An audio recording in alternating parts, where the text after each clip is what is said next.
बड़े आदमी, बहुत बड़े आर्टिस्ट जहाँ भी हैं, ईश्वर उनको एक डेडिकेशन उनको भी करते हैं। चिट्ठी ना कोई संदेश, जाने तुम कहाँ चले गए। इसमें एक लाइन है, एक आह सुनी होगी। एक आह भरी होगी। अरे बहुत ही जहर लाइन है ये। एक आह भरी होगी, हमने न सुनी होगी, जाते जाते तुमने आवाज तो दी होगी। हर वक्त यही है गम, उस वक्त कहाँ थे हम, कहाँ तुम चले गए।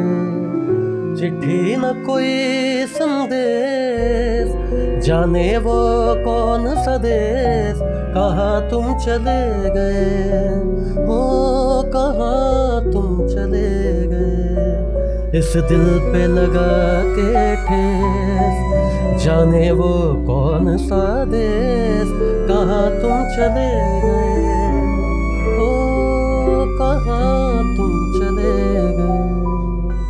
क्या गजल गायकी जो है वो सिर्फ दिल टूटे लोगों के लिए? बिल्कुल नहीं, गजल दिल को जोड़ने का भी काम करती है। अधिकतर गाने पॉपुलराइज वही हुए जो दिल तोड़ने वाले थे, छीनने वाले थे। ऐसा लगा कि बस हाथ में एक जाम आ जाए और बैठकर लुत्फ उठा लिया जाए। बिल्कुल, वो तो जो नहीं भी पीते थे उनको भी सुनने के बाद इतना नशा हो गया। बिल्कुल, शायरों ने लिखा और जिनको लगा कि ये, और आज के ज़माने में तो सबकी कहानी एक ही है, दिल तो सबका टूटता ही है और कुछ लोगों का तो टूट के पाउडर भी बना हुआ है। तो लोगों ने उसको इनकलकेट किया अपने अंदर कि नहीं भाई, ये तो मेरी ही लाइन्स है, मतलब जो कह रहा है शायर ये तो बिल्कुल मेरे से ही जुड़ी हुई सारी स्टोरी कह रहा है। तो लोगों ने उसको बड़ा जल्दी रिलेट किया अपने आप से। दिल टूटने के बाद ही आवाज में दर्द आता है? नहीं, रियाज के बाद आता है, दिल टूटने के बाद नहीं आता है, ये सच्चाई है। इस धोखे में ना रहें लोग। लेकिन हाँ, एक चीज़ है कि जैसे जैसे आप कहते हैं ना कि ज़िंदगी के उतार चढ़ाव को देखते जाते हैं, तो एक मैच्योरिटी आपकी वॉइस में भी आती है, एक प्योरिटी आती जाती है कि लगता जाता है कि जैसे रियाज है, रियाज सुर लाता होगा। हाँ बिल्कुल, भावना वही तो कह रहा हूँ। जैसे जैसे उतार चढ़ाव आता है तो संगीत को आप दो तरीके से कह सकते हैं, एक भाव पक्ष से गा सकते हैं, एक कला पक्ष से गा सकते हैं।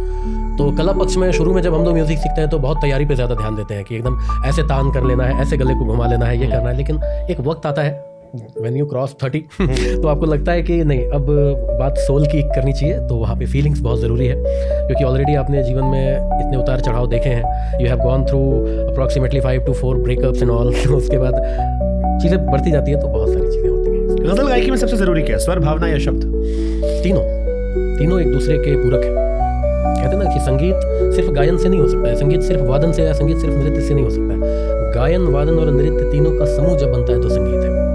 संगीत अपने आप में इतना पूर्ण है कि मेरे दादा कहते थे कि संगीत के किसी भी शब्द के किसी भी वर्ण को निकाल दो, जैसे संगीत में संग निकाल दोगे तो वो गीत बनता है, संगीत में गी निकाल दोगे तो वो संत बनता है, और संगीत में जब त निकाल दोगे तो वो संगी बनता है। ये अपने आप में इतना परफेक्ट है कि संगीत में आप देखो ना, आप त निकालो तो संगी हो गया, साथी संगी कहते हैं, है ना। गी निकालोगे तो संत बनता है, जो इसकी साधना करने वाले लोग होते हैं संत होते हैं। और अगर उसमें से आप संग निकाल दो तो अपने आप में गीत है। तो इसको तो तीनों चीज़ की ज़रूरत है, भावना की भी है, शब्दों की भी है, जो आप जो भी कह रहे हैं सब चीज़ की।